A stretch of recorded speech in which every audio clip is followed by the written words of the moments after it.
Okay, and good afternoon, everybody. And today we've got these fantastic candidates here who have decided to put their feet to the It's in the Ballot fire. But with every election, there's one thing stepping in their way, and that's your vote.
Okay, and welcome to today's show where we've got the Hirawanui General Ward Show Part 3.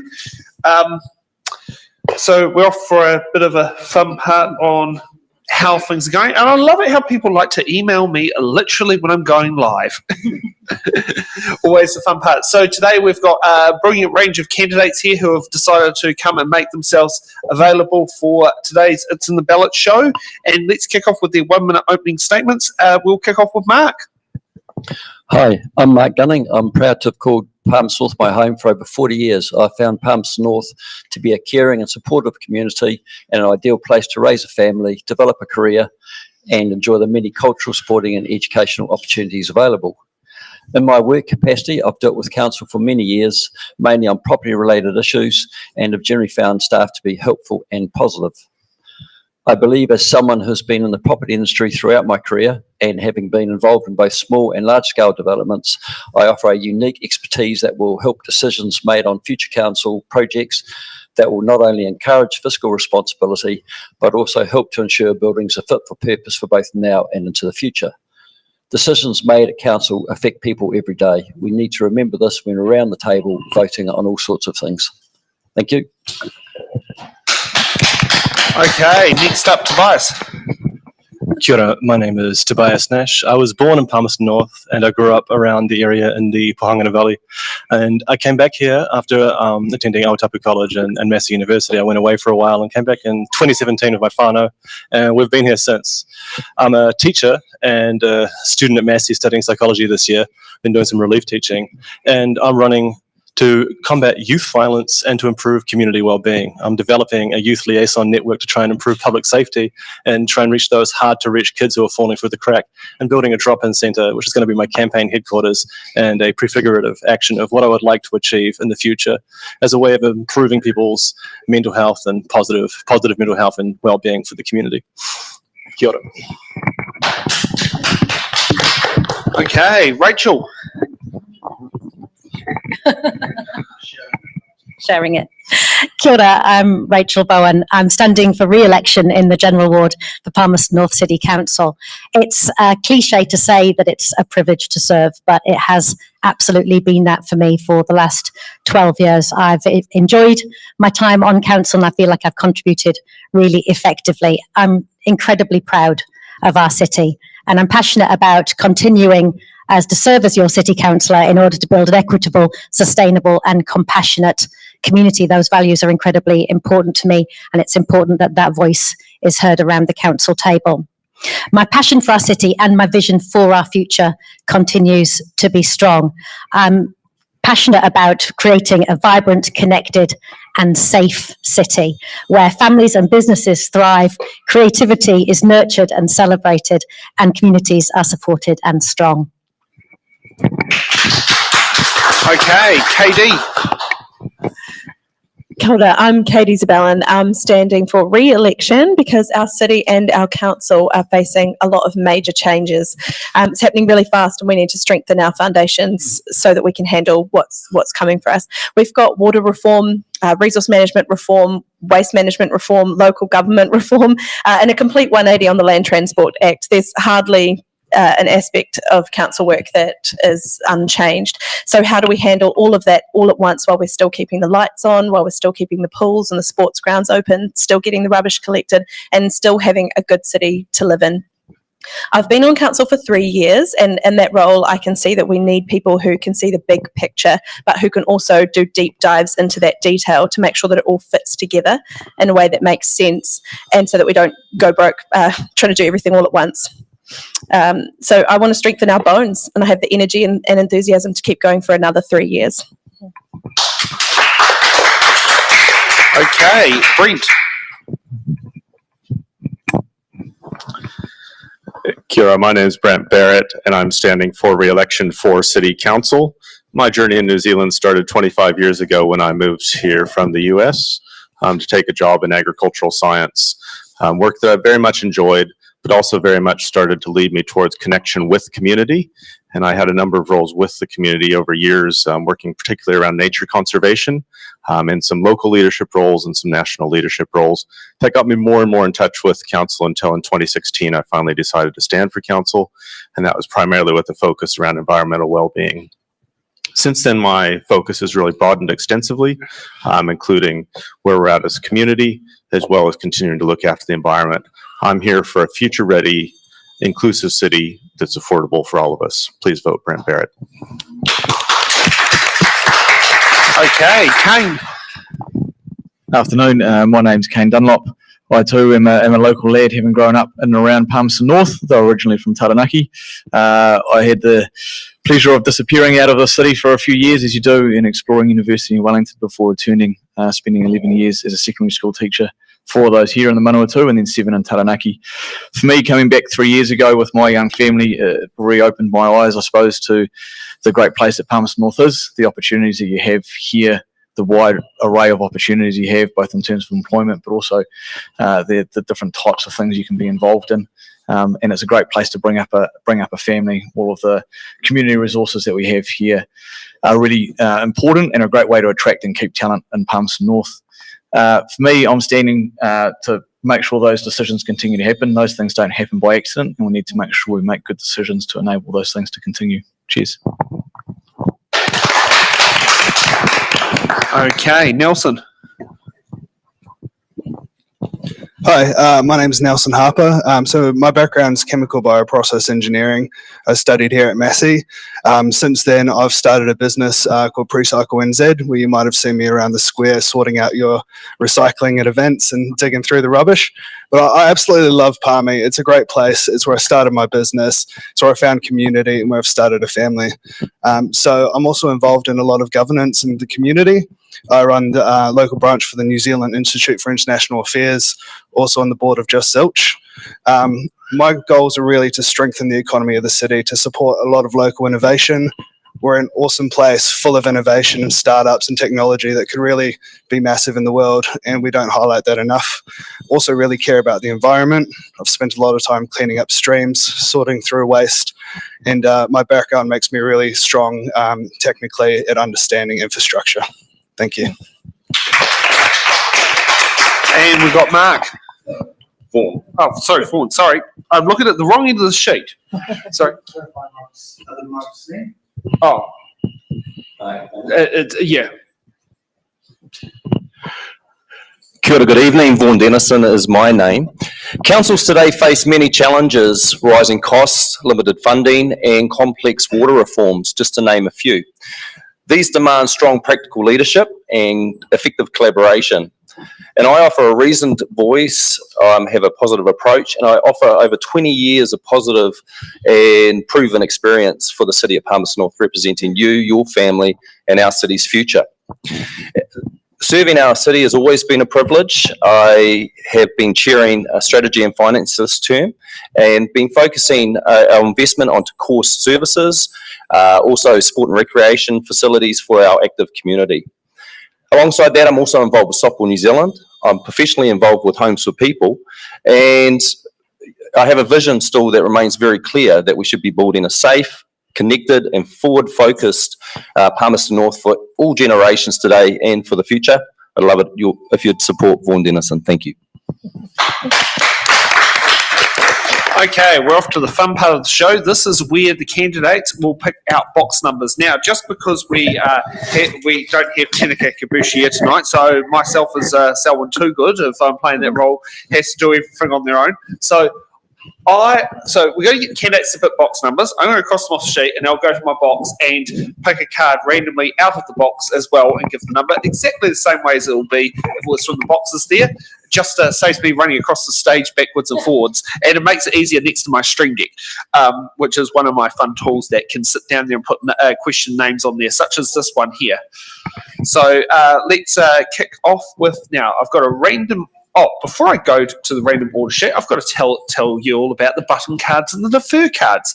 So every candidate gets 2 button cards. So if a person gets a question that they would like to answer that's in there, they can use their button card to do it. Limit to 2 per person, otherwise we could be here all night long. And they also get 1 defer card. So if they get a question they do not like, they can use the defer card and sit there and pass it on to another candidate. So let's see what the random order sheet brings up to do first. Mark, you get to go up first. 15. Sorry, I feel like we've lost the candidate on stage. Sorry? Oh, fair enough. That's happened. Yeah, exactly. Okay, so we've got S for Sierra. Palmerston North City Council has some cycleways along its arterial routes throughout the city. Is it a core function that Palmerston North City Council should provide, or a nice to have?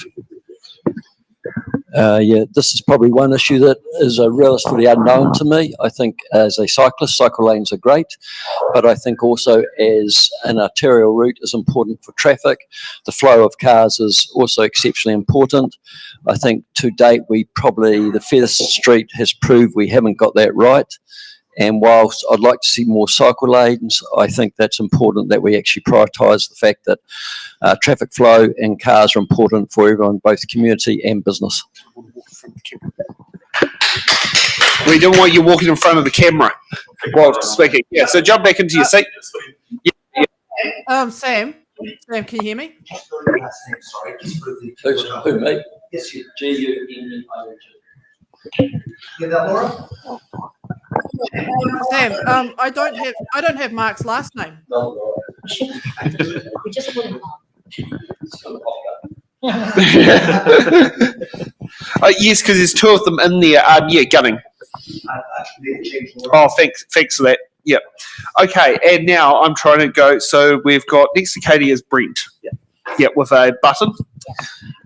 Yeah, great question around how we develop the transport network and what the future of that looks like.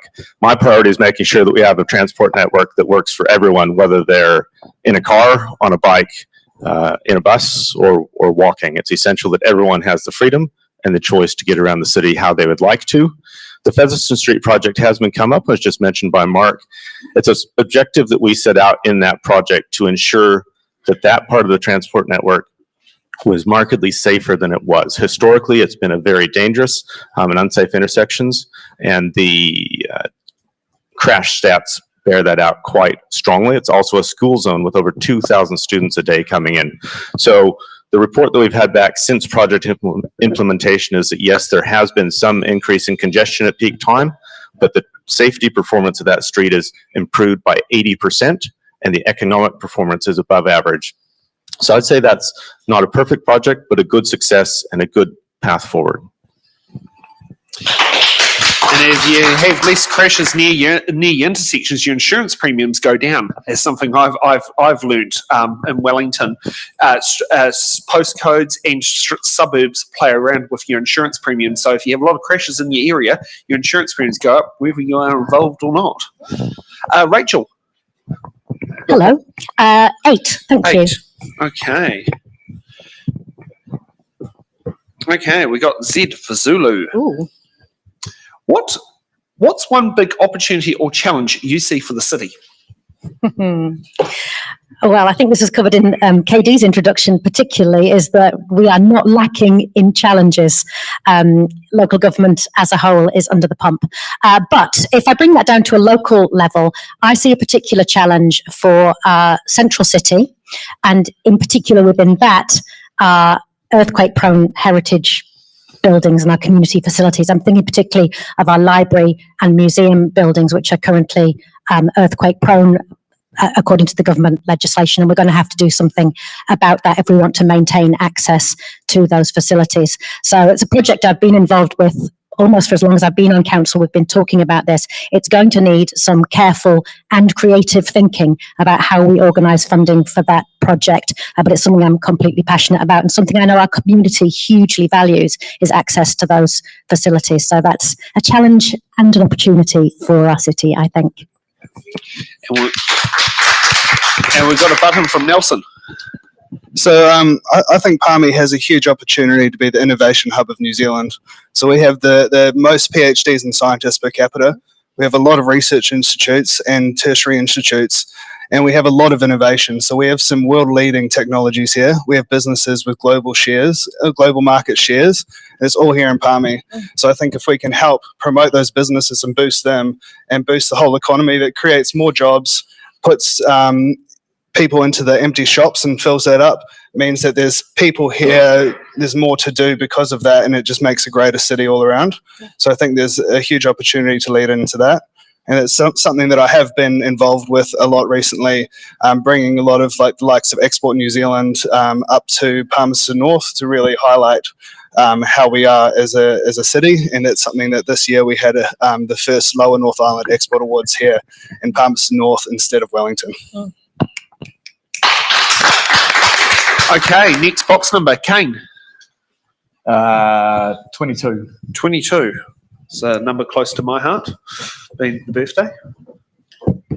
Okay, we've got AA.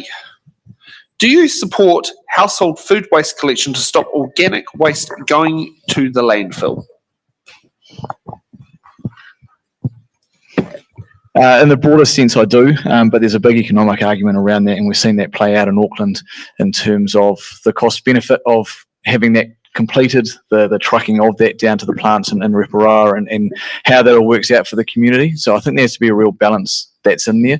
There's a second part to that as well around homes and how easy it is for people to be able to do a lot of that sort of composting themselves at home, and whether there's an in-between space there that works out better for both the council and the cost burden they might have to take on if they were to implement a street by street or a letterbox by letterbox organic waste collection. I've come from New Plymouth where they had that. It was well taken up, but it also created a lot of issues as well. The green boxes that went flying, the smell that comes with it. I think there's a lot of things that need to be worked through before we can get to that level of implementation in Palmerston North.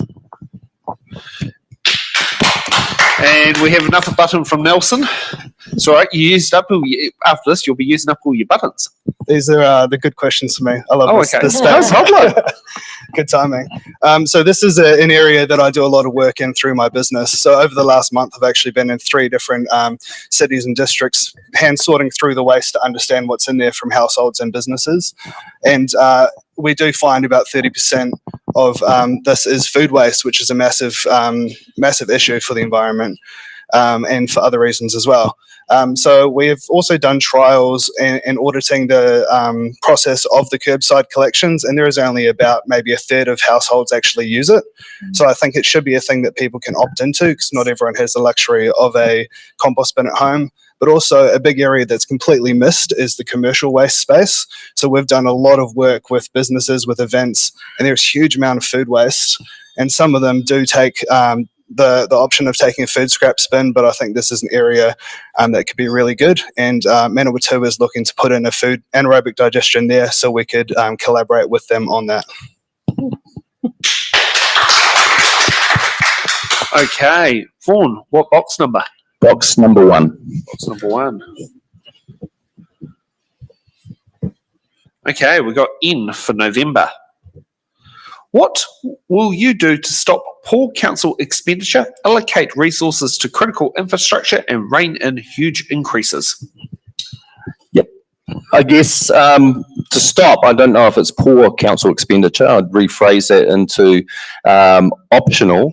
But we have all projects come through the community and actually meet a threshold of getting to the council table, and so they're fairly well supported. And to be in our 10-year plan, they actually do get support.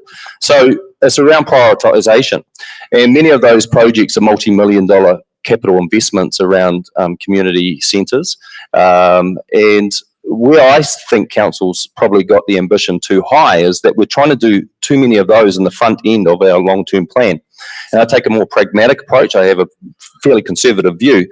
And this is also reflected through the external audit opinion, that we have got too much expenditure committed in our planning without knowing where the third-party contribution comes to. So we've taken a stance that we won't press go on that till we get the third-party contribution and grants towards those projects, and I think that's a fair approach to take.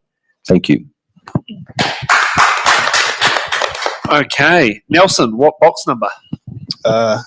12. 12.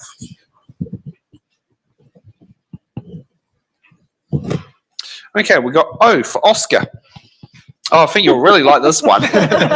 Issues around climate change are becoming more important. What are your thoughts on supporting anaerobic digestion of food waste to produce biogas similar to the plant of Reparara? Please note, this is not an incineration of general waste. So yeah, this is a perfect question for me. So we do actually have an anaerobic digester here in Palmerston North that's been set up in the wastewater treatment plant for quite a long time. It's not the most efficient, but it has taken some different wastes into it. So what they're doing out in fielding is they're trying to get a critical mass of food waste so that they can try to get a plant there.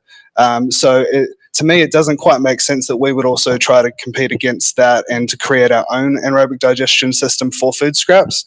I'd say the best case scenario would be working with Fielding, with Palmerston North, and with even the likes of Hirawanui, who we also take their recycling through our facilities, to create something that has a bigger scale of economy, bigger efficiency, and then making sure that there's a really good end use for that biogas. So making sure there's an industrial, somebody who can purchase that, or it can go towards things like heating the Lido or other, core needs for heat. Okay, Katie. Number 11. Number 11. Okay.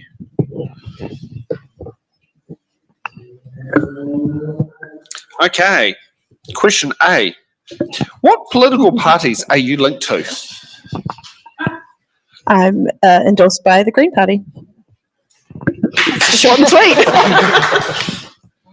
Okay, Tobias, what box number? 17.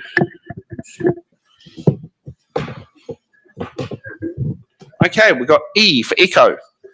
Do you think the council should be involved in providing social housing, and if so, how?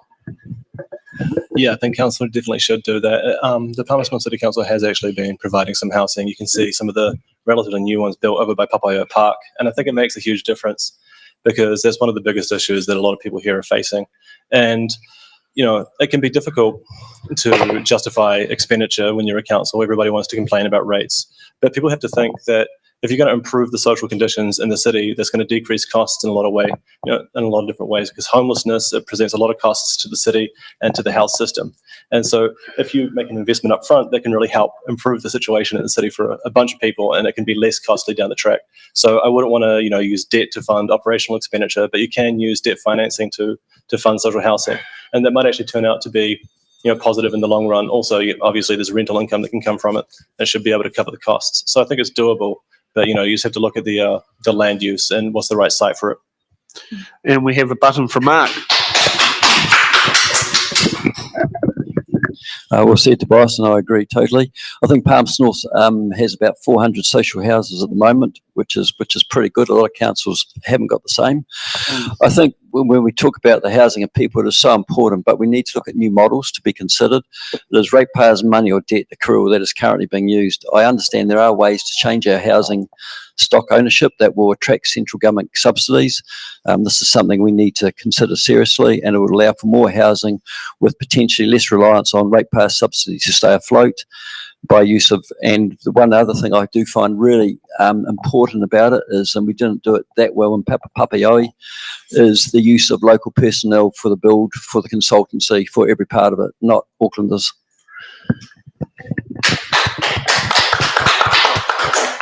Okay, now back to Brent. 25 there. 25. Let's do 25. Okay. You for uniform. Okay. What should council's priorities be when making grants to the community?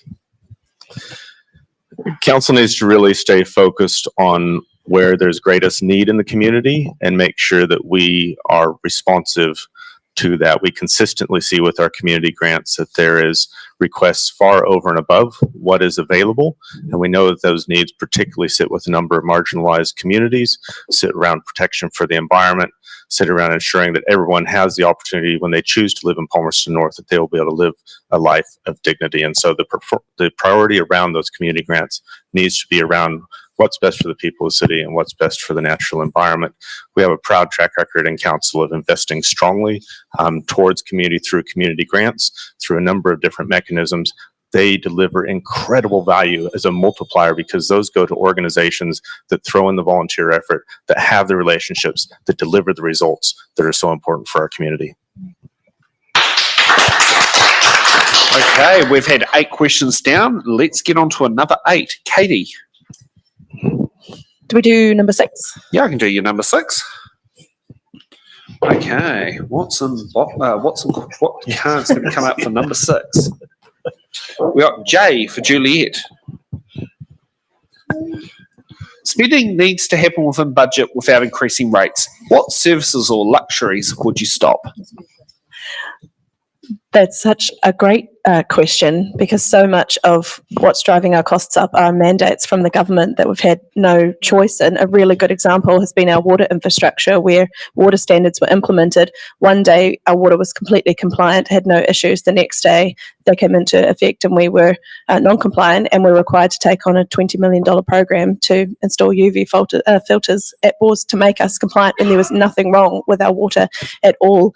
So when we're balancing that, it becomes a really tricky issue in terms of how do we keep those costs from escalating when our own costs are escalating as well. Some of the things that we've done to keep our costs down, like putting solar panels on our really high emitting buildings to reduce what our electricity expenditure has been helpful. But mainly just keeping the focus on things like our footpaths, things that are going to make an impact on people's daily lives, and then balancing that out so that they don't continue to get worse. Okay, Tobias, what box number? 24.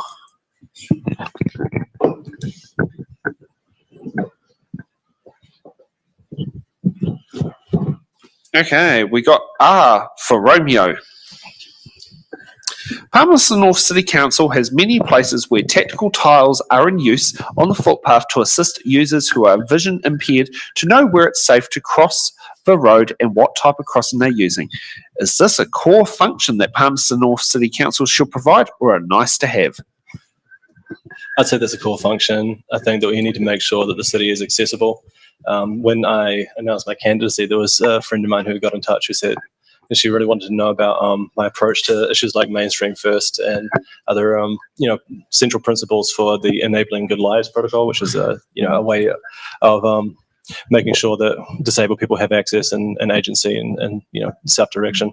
So I think it's really important that we make sure that our city is accessible to everybody, including people who are vision impaired and people who experience other disabilities.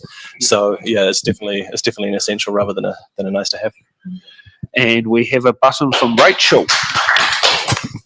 I absolutely agree with what Tobias has said about this particular question. My button was about the part of it which talked about core services versus nice to have, and that's something that's thrown about all the time when it comes to local government, and this particular central government has weaponized those phrases. I'd just say that if you had 100 people in the room, or even a representative sample as we have here today, those people in the room would not agree on what might be core and what might be nice to have. And that's part of the role of local government, and it's been covered by other candidates already, is that we put a proposal out to our community for the things that we're planning to fund, and they come back and tell us how valuable they think those are. So it's not that council determines what's core and what's nice to have, it's that that's a conversation we have with our community. Obviously, some things are fundamental, water, pipes, footpaths, absolutely, they're fundamental. But core and nice to have is not a helpful distinction in the conversations we have as local government. Okay, Nelson, what box number?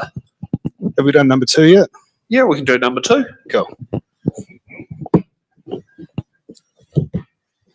Okay, we've got X for X-ray. Would you consider advocating for more safe pedestrian crossings on our main arterial routes such as Pioneer Highway?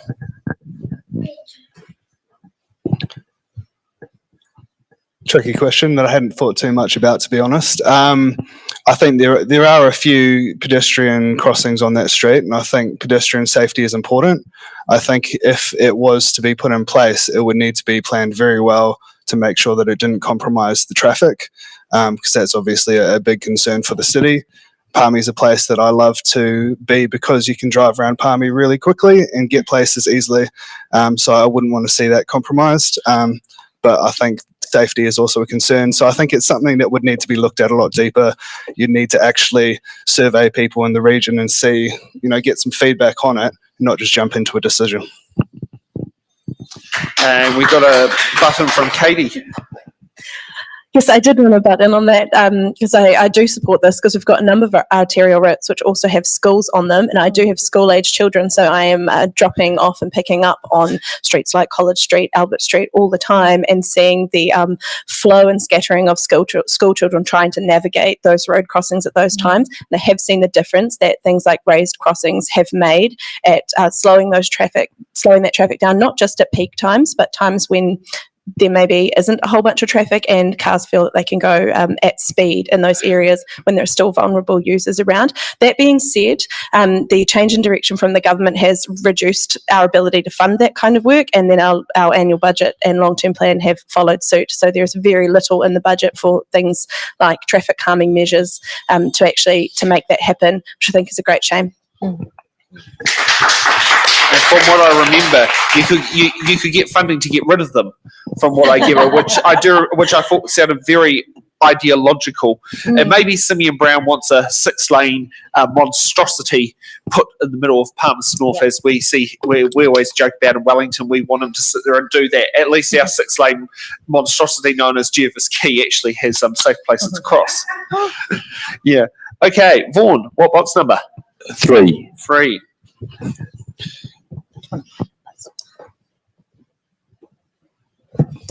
So it's always a lot of fun trying to get the cards out and making sure that I'm making it random. We got Q for Quebec.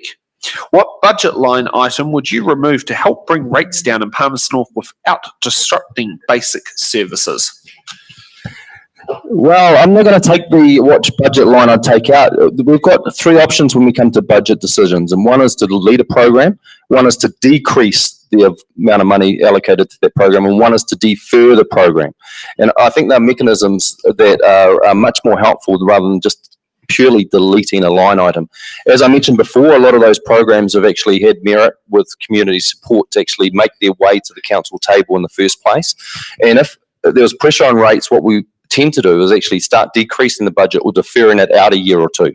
And so that's just a practical financial necessity when we come into the deliberations with rates. So I would say that there's no one silver bullet, and I'm not going to pick out any program to hang. I think they're all worthy programs, and it's just a matter of priority and funding mechanisms to work through to try and keep them included as much as we can. Thank you. And we've got a button from Katie. I am going to butt in again because I do have a view and have expressed that apart from removing a specific budget item, sometimes we add in additional budget items that are outside of what we have contestable funding for. So we have, through our processes, a set contestable fund that we want to give in sponsorships and in grants and things like that, that we all agree to and vote on. And that goes through as its own budget line item and gets reported on. And then every now and then we get requests come to us that fit outside of that. And these become, if they are successful, they become their own budget line items that aren't contestable, that haven't gone through the same process that other they've had an additional opportunity that other groups haven't had, and they don't get reported on or assessed against those other funding opportunities. I think if we have the kind of policies where we've agreed on a set budget, we should stick to those policies and not just add in extra items when they come along because they sound good. And here's a cheeky question for the audience. Who would like to remove either the rent or the mortgage as a budget line item in their weekly budget? Because yeah. Okay, we've got, was it Kane? What box number? Is it lucky 13 still there? Yes, it is. Okay, we got B for Bravo. Do you support political party endorsements of local government candidates? Personally, no, I don't. And the main reason behind that is I think a lot of national politics has sort of been discussed here already, can filter down and taint local body politics without great need to. A lot of councillors are standing for the betterment of the city, and I think we can all agree that all of them that have been on the council in the past have all done that. But I don't think there's a need to have political party endorsements come down to this level. I think candidates should be able to stand and promote Palmerston North and do what's best for Palmerston North without having to be worried about how that flows up to the higher ups in the political party system that they may be a part of. It has the potential to take decisions, but more importantly, I think it has the perception to take decisions, and perception is reality, and how people view things are more important than necessarily what the outcomes are. And when you have those political affiliations, it has a perception of being tainted, and that's not great for local body politics. Okay, and a button from Rachel. Yeah, thank you. I could not disagree more, actually. And I'm standing somebody who has always stood as an independent. This year, I didn't put my affiliation on the form because independent has become incredibly meaningless in this system. So I really appreciate candidates who stand and call out their party affiliation. We have Greens, we have Labour, we have Te Pāti Māori, and we have an ACT candidate. And I think that is really useful for the voting public because it tells you something about the values that they're bringing to the table. It's shorthand, it's useful information. And then there are some people who are active and supported members of political parties that don't declare that, but call themselves independent, and that's an absolute nonsense. It's a lie. They're not independent at all. And then you have candidates who actually are independent, but are tarred by the same brush of those who are, and I think my council colleague, Councillor Barrett, has called it pretend-dependent. So people are pretending to be independent, but actually aren't. So I think it's actually great if people are willing to nail their colours to the mast and tell people about the party that they're a member of. That should be encouraged, as should transparency in the voting system. And you're completely right, considering in Wellington, they have a group called Independent Together. Yes, so not independent. Yeah, exactly. And yeah, it's quite interesting when they say you're independent together, but you think about the same thing. I actually know the person who's the mayoral candidate personally. But yes, we'll just leave it at that. Okay, Mark. Sorry, it's taken, but you can go one up or one down. Well, let's go one up to 23. Okay, we've got C for Charlie. Should rural communities have a say in the operation of council-owned rural schemes? Yeah, this is a topic I haven't really done a lot of research on. I think obviously community input is important on most decisions, and I don't doubt this in this case as well. But at the end of the day, I'd imagine there would be times where there would be an obvious clash between rural expectation and perhaps pragmatism from a council point of view. And I think that you need to listen to the community, but at the end of the day, decisions do lie with the council, and probably predominance of ratepayers are within the city boundaries, at a guess. Okay, Rachel, what box number? Sorry, I was just looking for my drink. Number 4. We can go for Yay. number 4. Thank you. We got D for Delta. What is your view on residential, commercial, and industrial growth in the city? I'm in favour of growth if we're managing it sustainably and have regard, particularly, you think about where Palmerston North is, we're in the middle of a rural hinterland, so we've got a lot of high-class soils around us. So I'm generally not in favour of urban creep out into our high-class soils, and I think it's certainly cheaper, more affordable if we can constrain our development into where our infrastructure already is. So that's largely about residential growth for the city. Yes, growth is good if it's well planned and comes where we want it. In terms of commercial growth, we have determined where we want commercial growth to be, and that's a process that we go through with our community. It's quite difficult where we're looking for new growth. That has been challenging, but if we want to grow as a city, we have to find places where all of the kinds of growth have to happen. And Brent. Is number 9 available? Yes, number 9 is available. Okay, we got W for whiskey. Why do you think you're right for the role as a councillor? Thank you for the question. It's certainly one that I asked myself a lot in 2016 before I even stood. My background, as I said, was in science, which was quite a ways away from politics. In fact, I knew that scientists were one of the most trusted professions in the world, and politicians, unfortunately, less so. So I did spend a lot of time asking myself. I think principally what I've been able to show through my track record over 3 terms on council is that I'm an active and involved member of the community. I'm responsive. I'm prepared to get in there and help the community advocate when it's community level change that needs to happen. I'm prepared to stand up and make sure that things that need addressed get addressed. A great example of that's been the road toll proposal that the national government put on Ashurst and Tararua. I was proud to lead out the notice of motion that ended up with a unanimous support from City Council opposing the tolling of that road, and we won. And I'm certainly glad I didn't pay the $4.30 each way over Saturday and Sunday to go over that hill. In addition to, I'll probably say at least $4.30 worth of petrol each way going up it.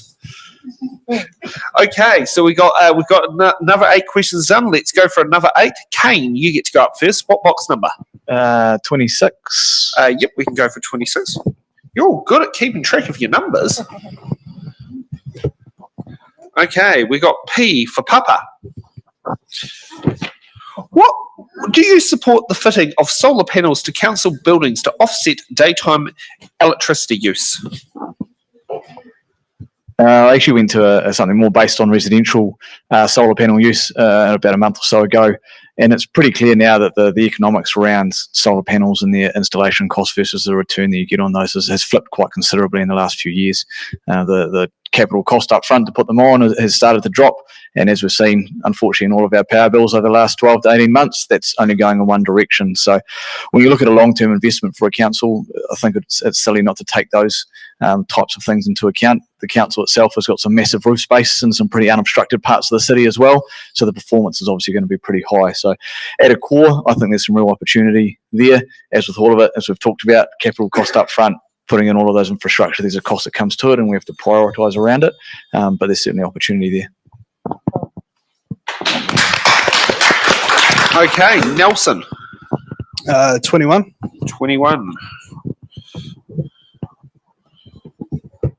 Okay, we got M for Mike. Was it concerning that central government's messaging about councils being a core reason for the cost of living crisis due to wasteful spending? Do you think this is the case? Why or why not? I would say probably not. I think the cost of living has a lot of international and national levers and influences there. So a lot of the things we buy, we imported to New Zealand. We've got cost of labour, obviously, if it's made in New Zealand. But I think international relations is really important in that, and really understanding how that plays into our local space. And even nationally, I think there's a lot more that kind of influences rather than local government. In saying that, rates and rent is obviously a thing that keeps rising for people that is really important.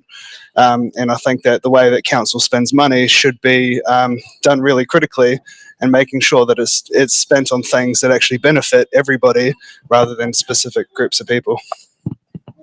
And we've got a button from Vaughan.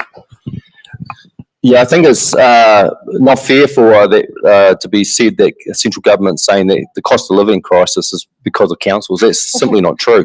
The compounding inflationary impact since COVID has gone through the roof into the high 20s, and marry that up against what the increases have been to wages is like about 12%. It's just, that's where the gaps exist, and so that has an impact on housing and of course those that are renting. The price to rent and price to buy housing costs a lot. Distribution of produce at the supermarket, and the Commerce Commission is meant to keep some eye on that stuff, but it's gone through the roof. And the insurance has gone up through the roof, and that's because of impacts like the Christchurch earthquakes and Cyclone Gabriel, and that's out of anybody's control. And so when you're coming down, we talked about power earlier, the power rates are going up 20%, I think probably since that period. Charge particularly. And so you've got all these other impacts, and our local government, sure, I mentioned that we have an adverse effect to our budget. And we've got some costs that I think probably are too bloated in the front end of our budget. Ultimately, we're not the big player in this. We're a player, but there's many impacts. Thank you. Okay, and we've got Tobias with a button. Yeah, they say, some economists say anyway, that the best cure for high prices is high prices, and the price of everything has been going up for a long time. You know, not just recently. I think it's kind of things are almost running their course in terms of, you know, the neoliberal economic project that's been running things since the mid-1980s. And I think it's really getting to a breaking point. Things the centre cannot hold. This entire thing is about to collapse, so far as I can tell. And it's what, you know, a lot of people are referring to as the poly crisis. So to blame it on local government is ridiculous to think that, and so there's not a whole lot that local government can really do to solve this crisis. I think there are a lot of interesting options. I've been trying to think and, you know, run numbers and stuff and think about what could a local government do in terms of, say, for instance, instead of you know, granting people money and just spending money, you could maybe do some lending or through a council-controlled organisation. There's all kinds of different options and interesting things, but you're still kind of between a rock and a hard place. So that's also why I decided to run. Was, you know, I figure you got to get involved because things are going in a bad direction. So it's time to take action. Yeah. And we have another button from Brent. Yeah, thanks. Obviously an interesting topic with four of us on it now.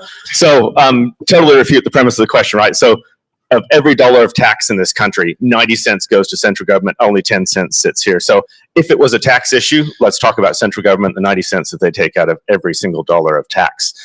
Actually, the point that I mostly wanted to make was that rates and council investment can contribute incredibly to affordability at the city level. I'll give you the example of the new gym at Hirawanui Bridge.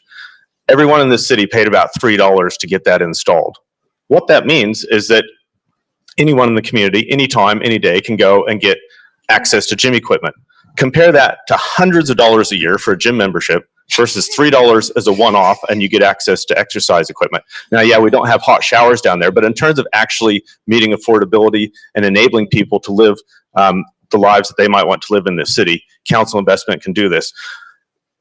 Other examples around water, it's getting far more expensive when central government takes it over. Library is a great way to meet costs in the community. It's a brilliant example to put out there, and one that I've heard from the cousins up in Manawatu District Council. The price of building new bridges have gone up 34% in the last 2 years. So that's something, you know, costs, you know, build, and I think they had a bridge washout a while back as well. I can't remember when it happened. Yeah. Okay, Brent, what box number? Oh, this is becoming a memory challenge. Is number 4 still available? No, but we can do 5. Sure. I mean, a useful preference number, potentially. Okay, we've got, was it letter F for Foxtrot? There has been much media coverage about candidates' behaviour towards their fellow candidates over the country. What are your personal values that make you a suitable candidate to be a councillor? Thank you. I'm feeling just, slightly targeted at this point because I've had two questions at random about whether or not I'm a good candidate, but happy to answer. Look, I think for me, a driving force in my life is empathy, and that's something that is incredibly important when you are making decisions on behalf of community with community consultation, wanting to make sure that you're arriving at the solutions that work best for everyone, is that you can feel and have an aspect of empathy towards everyone in the community, regardless of where they're coming from and what they might be bringing to. I also am strong around evidence-based decision-making and integrity. Those are really core values for me and things that I try to bring to every single conversation, every single decision. I'm really committed to hearing from community and try to do as much listening as I can before actually arriving at a decision. So I think those are a few of my personal attributes and values that do lend themselves well to continuing on council. Okay, next up, Katie. Have we had 18? No, we haven't. Oh, I'll take 18, please. Yes, the great age of when we all get to vote. Okay.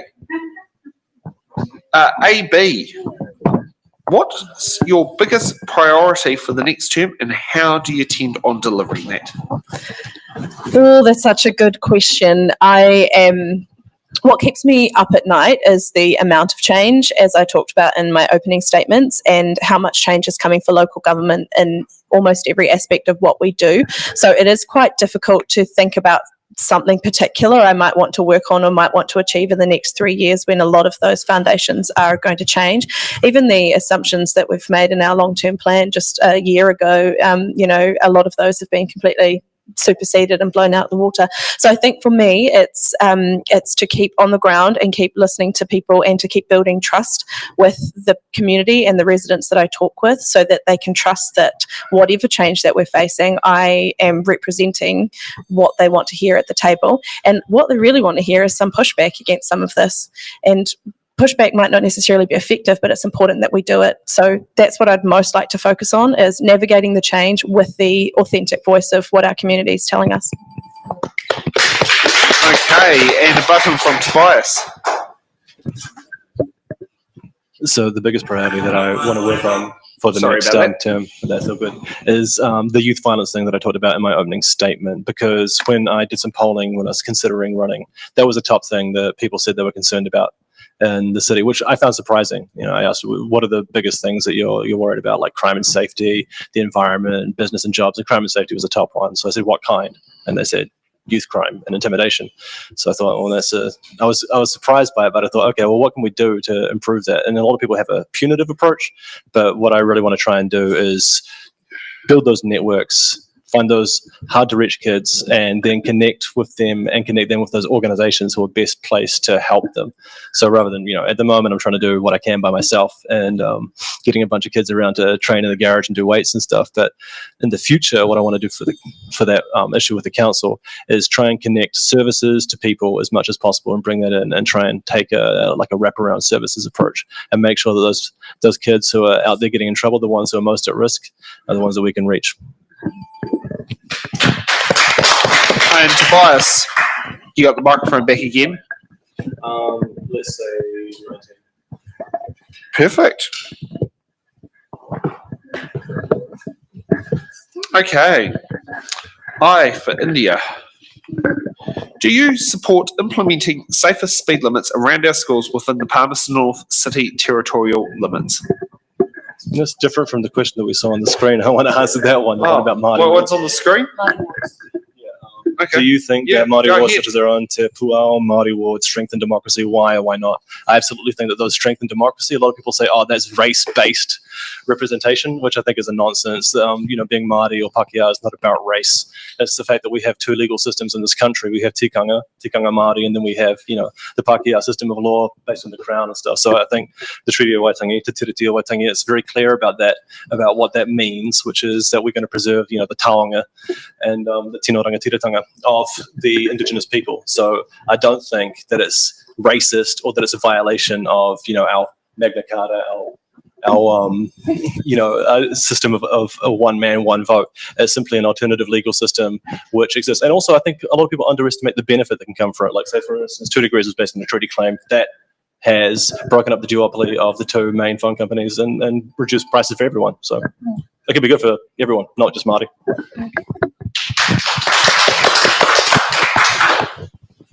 Okay. Vaughan, what box number? Have we got 15 available? No, but we've got one up and one down from that. Okay, I'll go 1 down, 14. Thanks.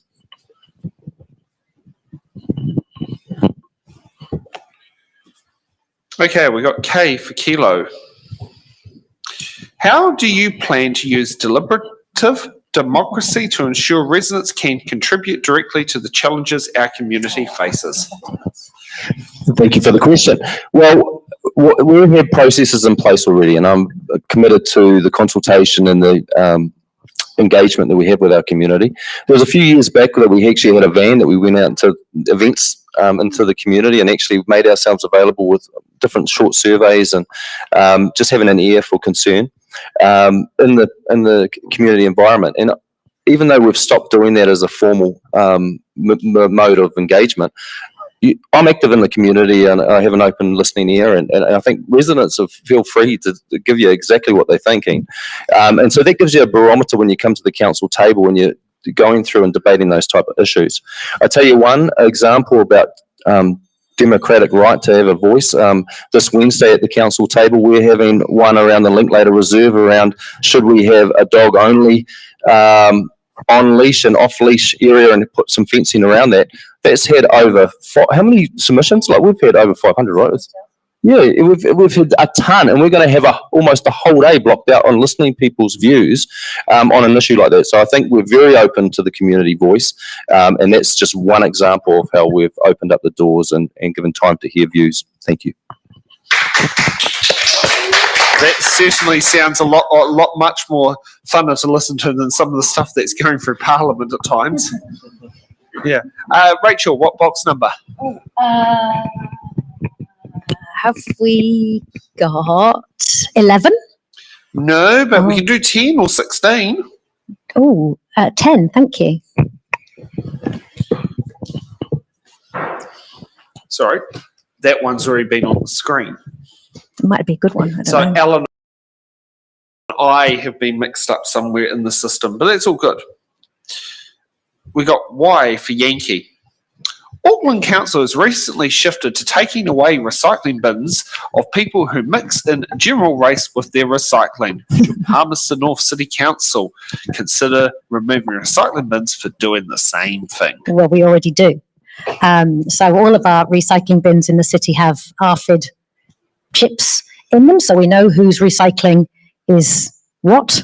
And then if there's a problem with somebody's recycling, we operate on a kind of 3 strikes rule. So if you're getting it wrong, somebody will come and do some education with you to help you understand what should be in your recycling and what shouldn't.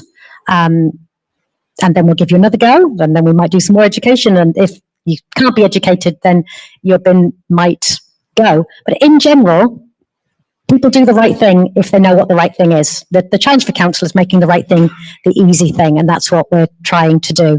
It's important that people can recycle, and we divert as much waste from the rubbish as possible. So it's important that we put resources into educating our community about the best way to deal with their rubbish and recycling. Okay, well, we've gone through 24 questions, so we're going to take a break. But before we take a break, let's get to some general housekeeping, as what we normally do with It's in the Ballot. It's in the Ballot Productions is an independent non-profit organisation that main focus is spreading democracy and letting candidates and voters be informed on who's standing where. And we run on small dollar donations to help pay for the costs of running these shows. Today's venue cost hire has cost us $120 to hire. We've also paid an extra paid $14 for Starlink for the to broadcast our show on the internet. We're also paying Restream $31 for the Restream account so we can broadcast the show to the multiple platforms we go to. And today, thank goodness, we only got one vehicle, not two, but we have a travel fuel budget of $100 and we have a $50 refreshment budget. So any small donation goes and helps a long way. I can certainly tell you right now, next Monday, Hutt City Council wants $1,000 for us to hire a little theatre. 500 of that's a bond. So just for something to point out there. So yes, that's a lot of fun trying to make cash flow work, and that's the email I've received. Please pay up or we're cancelling your booking, but we can't cancel a booking for democracy. So we'll take a 10-minute break and we'll see you afterwards for hard-hitting questions.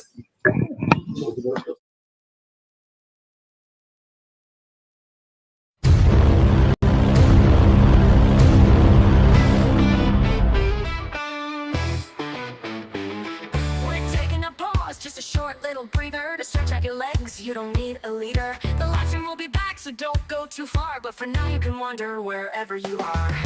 Intermissions aren't really a thing anymore, but we think they're cool, a tradition to adore. A moment to breathe, have a laugh, maybe chat. There's magic in breaks, and we're keeping that. Head to the lobby, your kitchen with glee, for snacks that are tasty and drinks. Fill up your plate, pour a glass, take your time, then come back refreshed. We'll resume on a dime.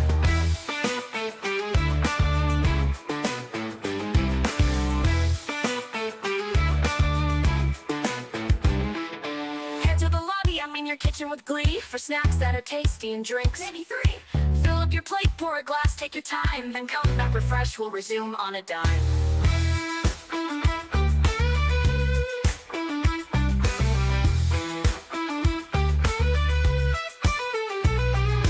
Get to the lobby, your kitchen with glee, for snacks that are tasty and drinks. Maybe 3.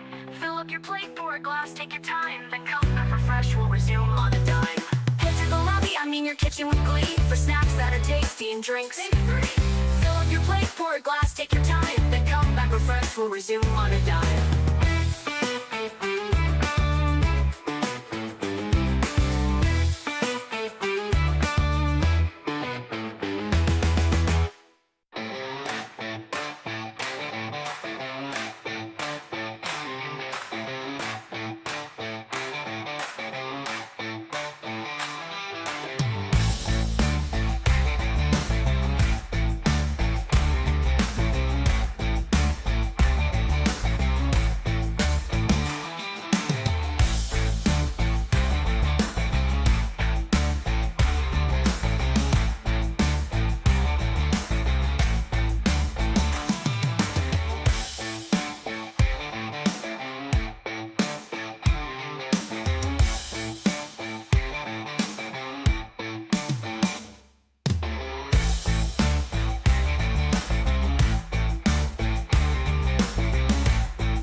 you don't need a leader. The live stream will be back, so don't go too far, but for now you can wander wherever you are. Intermissions aren't really a thing anymore, but we think they're cool, a tradition to adore. A moment to breathe, have a laugh, maybe chat. There's magic in breaks, and we're keeping that. Head to the lobby, I mean your kitchen with glee, for snacks that are tasty and drinks. Fill up your plate, pour a glass, take your time, then come back refreshed, we'll resume on a dime.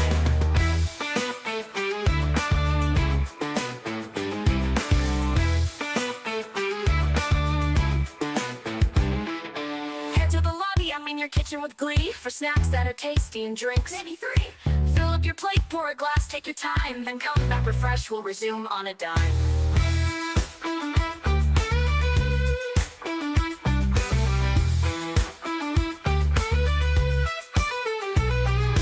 Into the lobby, I mean your kitchen with glee, for snacks that are tasty and drinks. Maybe 3. Fill up your plate, pour a glass, take your time, then come back refreshed, we'll resume on a dime. The lobby, I mean your kitchen with glee, for snacks that are tasty and drinks. Fill up your plate, pour a glass, take your time, then come back refreshed, we'll resume on a dime.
Oh shit, don't panic, but it's almost time to get back to the show.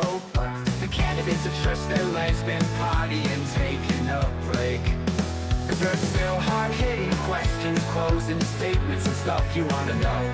So grab those snacks for their answers and prep for decisions you need to make. Oh, oh, oh, oh, oh, oh, oh, oh. The candidates have stretched their leg. The candidates have stretched their legs, been partying, taking a break.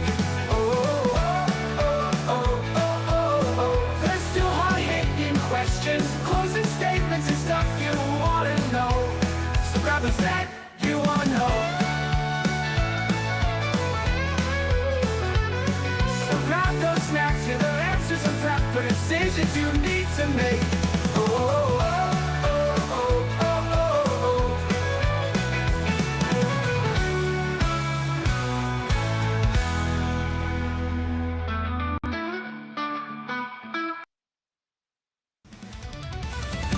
The battlefield, the moments near, your voices loud.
little breather to stretch out your legs. You don't need a leader. The live stream will be back, so don't go too far. But for now, you can wander wherever you are.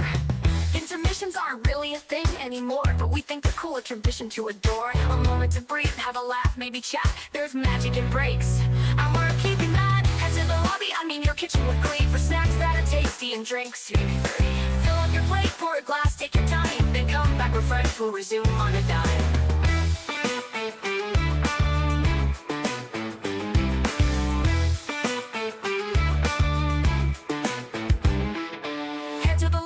Your kitchen with glee, for snacks that are tasty and drinks. Maybe 3. Fill up your plate, pour a glass, take your time, then come back refreshed. We'll resume on a dime.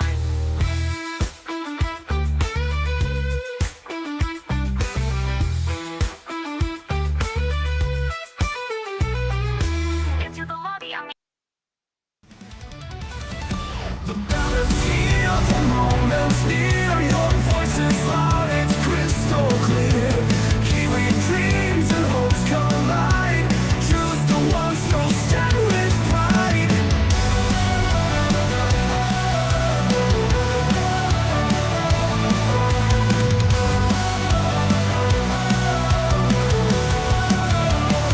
Casting the ballot where we belong. Every vote builds a nation strong. Your council, your board, your mayor in line. Together we shape this land divine.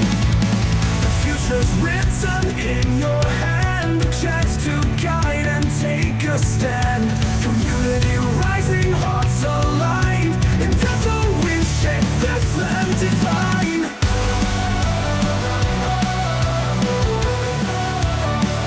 It's in the ballot we belong. Every vote builds a Okay. Yeah, bunch up. Yep. Okay, welcome back to It's in the Ballot. Now let's get ready for hard-hitting questions.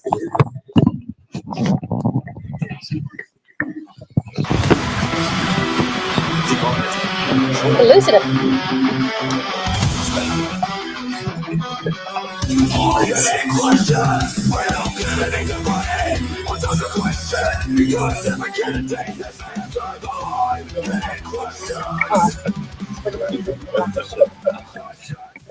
Okay, so hard-hitting questions are the questions we found important. Now, just to give a bit of advisory, both Nelson and Tobias has had to go because they had pre-existing commitments, but we're glad that they spent the first hour here answering your questions. So, hard-hitting question number 1. Do you think the council is doing enough in the terms of wastewater treatment and disposal? And just a moment while I get a new random list up. Rachel, you get to go first. Oh, thank you. I'd be hard pushed to think of us doing any more in the terms of wastewater. What was the question? Wastewater treatment and disposal. Yeah. We've got a really good track record in our council. We meet all of the standards. We dispose our wastewater safely and according to the terms of our consent. I don't think we could be doing any more. I wish the government would be doing a bit more in terms of chipping in to the huge cost they're putting on our council for how we look at wastewater treatment and disposal. Obviously, we've got a long road to go there with the new wastewater treatment plant that we're looking at, which is largely driven by the need to meet increasing standards, as well as our community's interest in taking our wastewater out of the river, out of our hour. So we can always be doing more, if you put it in those terms, but are we doing enough? Absolutely. Okay, Brent. Yeah, my view would be that council could and should be doing more. Concur with what Rachel said about council doing well in the current context. But some of the things that are coming at us, one is the new water standards. Those are going to be a significant driver of change in terms of how we implement the Nature Calls project. That's a steering group that I've been on since its inception in 2017. We're now in our third term of council working through the options, the costs, and how we actually approach that, ensuring that we're working in partnership with iwi and in consultation with the community. So my concerns really around it is that it has taken so long, and each year that we take is another increment of cost that comes into that project. And we need to just keep pressing forward. So I would like to see council pushing to ensure that we land Nature Calls before the regional entity takes over water services. Okay, Mark. Yeah, look, obviously I haven't been sitting around the table like Rachel and Brent, and I do agree with them totally that from what I hear and see that the City Council has been very proactive in this area. I think the central government, you can't say the same about them. I think that's just, it's politics at its worst, probably, to be fair. I think we do have a good quality wastewater plant, and much work has been... Don't shut it too tight, otherwise it cuts off the internet. As long as the cord's not damaged. So we're just worried about losing our internet here. Yeah, the cord's not damaged. Ah, sweet. Perfect. Keep going, Mark, keep going. Restart the clock. Okay, now I've found out we haven't lost our internet, which probably was probably a good thing we had when I was talking, but never mind. Look, I think that we have got a good quality wastewater plant, and much work has been completed around the Nature Call project. I take my hat off to the council. I think they've done well. I do also agree with Brent. I think there has been a real issue about time taken, and time taken reflects on cost. And unfortunately, over the last few years, that time taken has exploded in cost. And I think the one thing that we do need to be wary of is use of consultants in a lot of these things. Sometimes we let them run riot with designing stuff that may be in an old term Rolls Royce, where in fact the Volkswagen design will be totally adequate. And that's, if we talk about cost, that's the one thing we have to really keep under control to ensure that what is achieved at the end of it is something that's doable and acceptable in whatever huge dollar value that is to ratepayers. Okay, Kane. Yeah, very much the same sort of opinion, to be fair. It's a yes and a no. It's a yes, the council has done well in managing it and looking after it up until this point. It's a no because there's a whole lot of standards that are coming down that are going to change the game. Some of those are going to continue to evolve over the next 9, 10, 15 years as well. So you're always going to be playing catch up and having to do more. But as Mark's pointed out, it's a case of what is needed. How do we future-proof it without blowing our capital expenditure out of the water and hamstringing ourselves further down the track? Okay, KD. Yeah, I'd have to agree with what Rachel and Brent have already said. I also sit on the Nature Calls steering group and have been quite closely involved. It's hard to think of how much more we could be doing. Since we had our consent lodged with Horizons, we then basically had to hit pause while we waited for wastewater treatment standards to be delivered. And when they were delivered, they didn't cover a hybrid option of discharge to land and discharge to the river, which is what our whole premise had been based on. So after waiting all that time for them, they didn't give us any of the guidance we were looking for. The standards also won't permit us to do to discharge to a higher standard than the standards permit. So if we want to do better, we are actually actively not allowed to. And the river discharge environment includes site-specific risk assessments, but don't look at cumulative effect on the rivers. So I'm actually really concerned about our ability to deliver good services in the future because of the prescriptive standards that have been handed to us.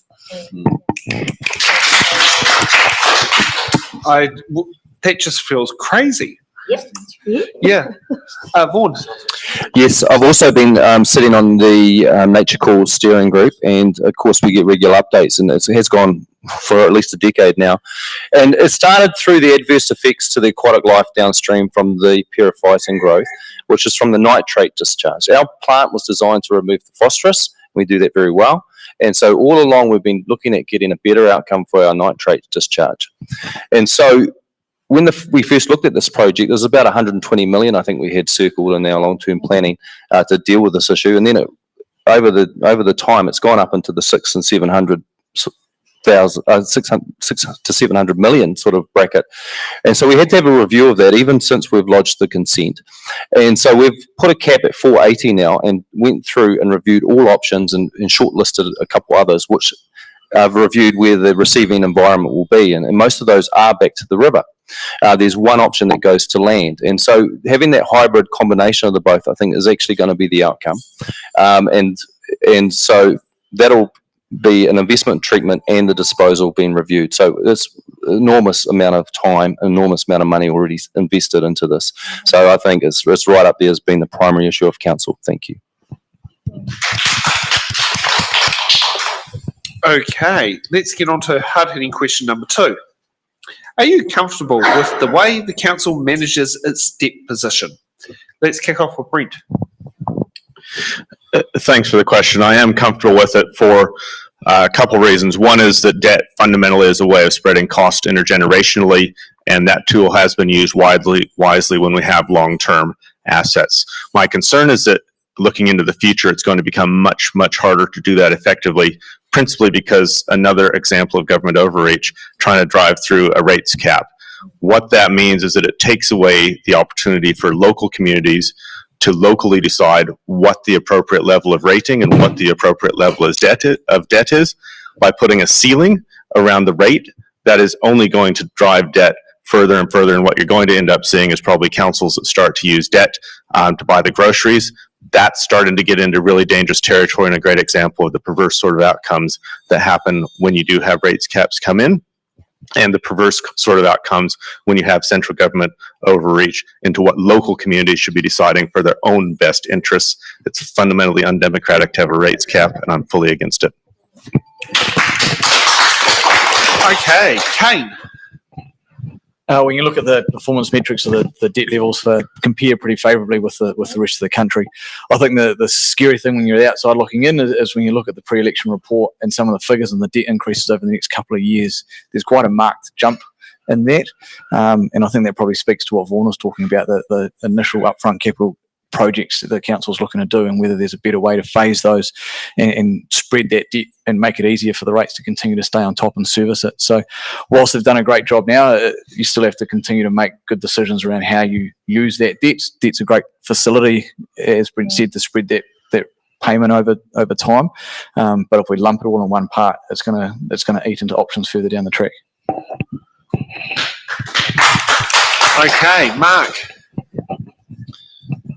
Yeah, to be fair, I think we have got potential issues. We have, say, the auditors is looking at our long-term plan and saying it's not sustainable. I think you're right in what we say. You can't do anything without debt, but debt is an issue in itself, and it's very reliant on low interest rates. If the interest rates take off, then we're in pretty big trouble. So I don't have a magic answer for it, but I think it's something that needs to be looked at carefully. And I think it's a whole understanding of way the councils work, way we work. Is there other options? Do we need to own everything? Can we create investment opportunities for people of the community that benefit the council, but also benefit community and don't require a large outlay of capital, which you're forever paying on? So I think it's a topic that's a hard one. It's a reality that costs are going up and some things have to be done, and central government don't help. But I think it's some more lateral thinking around how we can get around some of these things. Vaughan.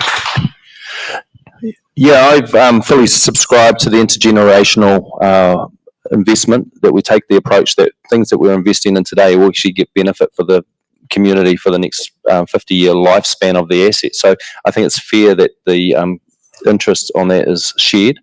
The debt to equity ratios that we've got, I think, are one thing that we've got to keep an eye on. It's currently around 250%, so 2.5 times, the amount that we have there. And here's where the risk lies that I have concerns about.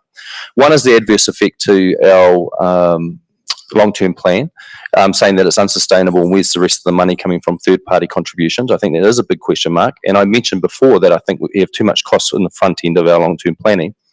But when the water assets go into the new CCOs, that'll take quite a large asset off our books, and that'll create a bit more headroom for councils. And the real risk is if we don't adjust the financial ratios from the debt to equity, we'll start having a spending spree risk.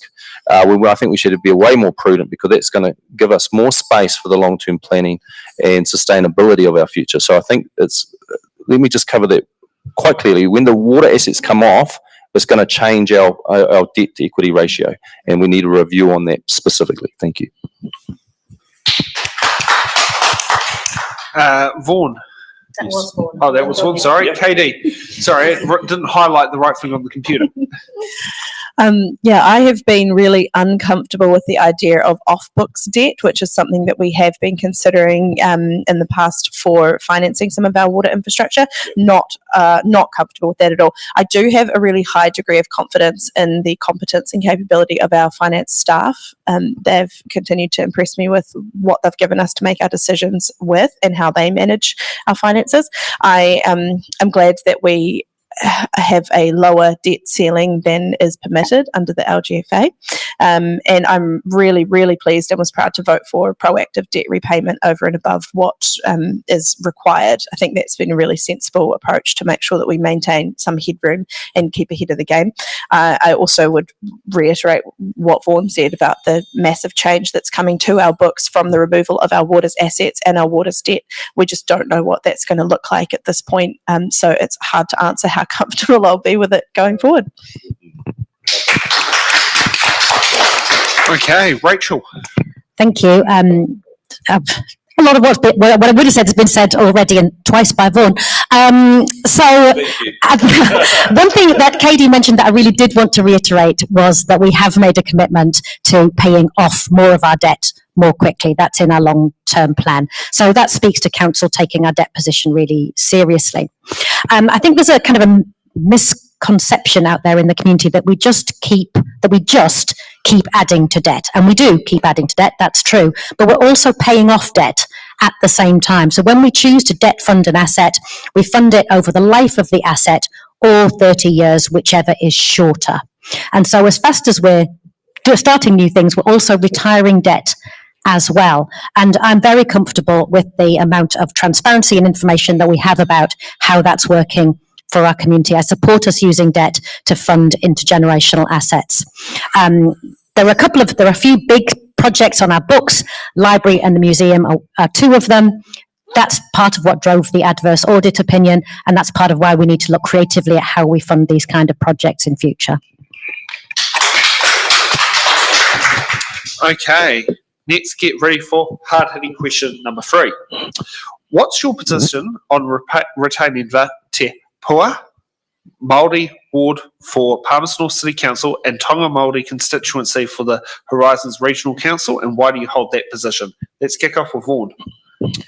Thank you. I think that's an easy yes to retain them. I think ultimately it's a choice. It's a choice for our residents to decide if they want to go on the Māori electorate role or not. And if they choose to, like many have, I think they should have candidates that are elected by them and voted accordingly. And so that's a representation choice. I think where this whole thing becomes a hot topic, where Māori wards is the only ward out of the representation review. It's the only element of the representation review that's been put up in the referendum. And I actually think that's unfortunate. That's actually been creating a conflicting environment for people to have to justify their choice. And so I'm very clear, and I'll give you a real life example. I've got 4 out of my 5 immediate family, my wife and 3 of my 4 children have chosen to go on the Māori electoral roll, and I'm very comfortable with that. And so that's, again, summing that back around again, that's a position of choice, and I'm very supportive of that. Thank you. Okay, Rachel. Thank you. Yeah, an easy yes from me as well. Agree that it's choice. I think it's it gives effect to Te Tiriti o Waitangi. That's basically it for me. That representation and partnership is really important. It's been incredibly valuable in this term of council to have strong Māori voices around the table representing our whole community, but bringing that particular worldview to our table. For me, it's as simple as recognising our Indigenous people and recognising the promises that they were made under Te Tiriti. And for me, this is one way of giving effect to that. Okay, Katie. Thank you. Yeah, I was really proud to lead out the notice of motion with our council to retain our Māori wards with the support of Councillor Pat Hancock. That's a huge proportion of our population that are disenfranchised essentially because they're not engaged and they don't see the point in engaging in council. One of the things we're always trying to do in council is lift civic engagement, help people to care and be invested and to feel that they are represented around the table. And Māori haven't been represented around the table in Palmerston North in the 150 years that we've had a council, very, very rarely. So the difference that it's made to have Councillor Fitzgerald and our Deputy Mayor, Debbie Marshall-Lobb, at the table has been invaluable in the tikanga that they bring and the standards that they hold us to. But more importantly, who is it in aid of to remove them? Who is suffering so materially that it's imperative that they be removed? It's a net benefit to have them and no one loses. Ka whawhai tonu mātou. Mark. Yeah, I totally agree with the others. I'm totally in favour of it. I actually think it's a real sad reflection of our central government that we're going back here. Yeah. I think we've grown up more than that. We have responsibilities.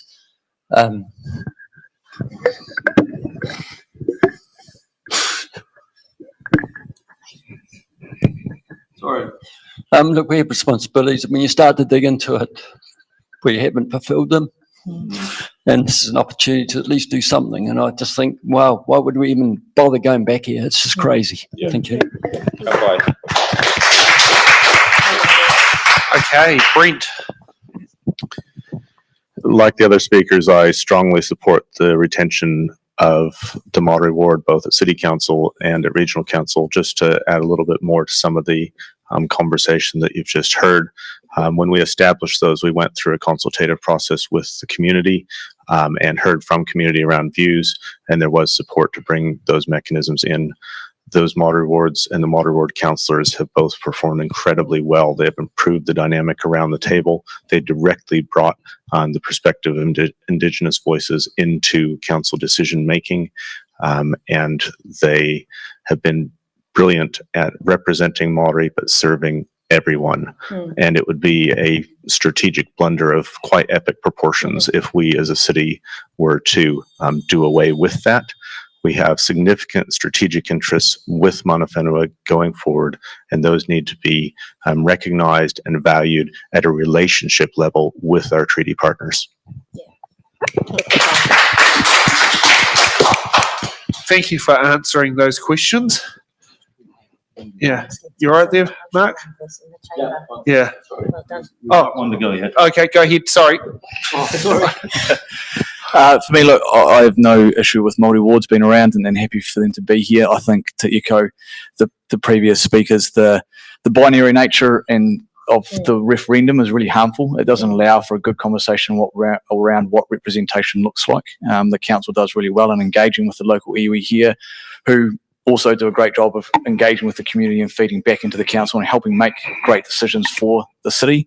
I think we can proudly say as a city of Palmerston North that we've avoided a lot of the conflict that's been up and down the country in some areas, and that's a reflection on the people that have taken on those positions and how thoughtfully they've engaged with them. I think, unfortunately, that whatever the result is going to be after this, I can't see it being the end of it. I think there's going to be to continue to be blowout from this for, unfortunately, probably another 2 or 3 elections, which is a real shame.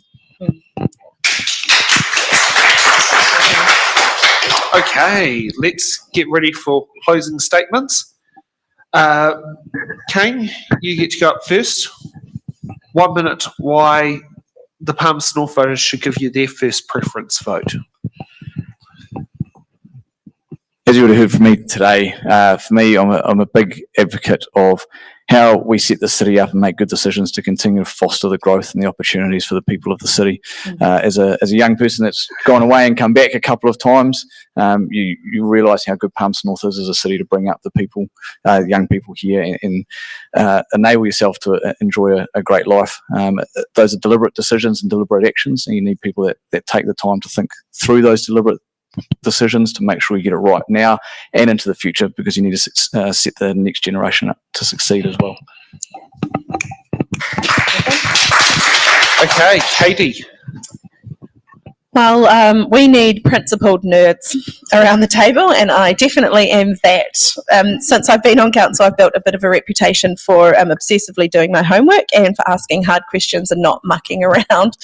I have pushed for climate action plans. I have worked to cut red tape. I've called out dodgy process wherever I've seen it, and I focus on the things that make an impact on how people live in the city, what options they have available to them to live a good life here.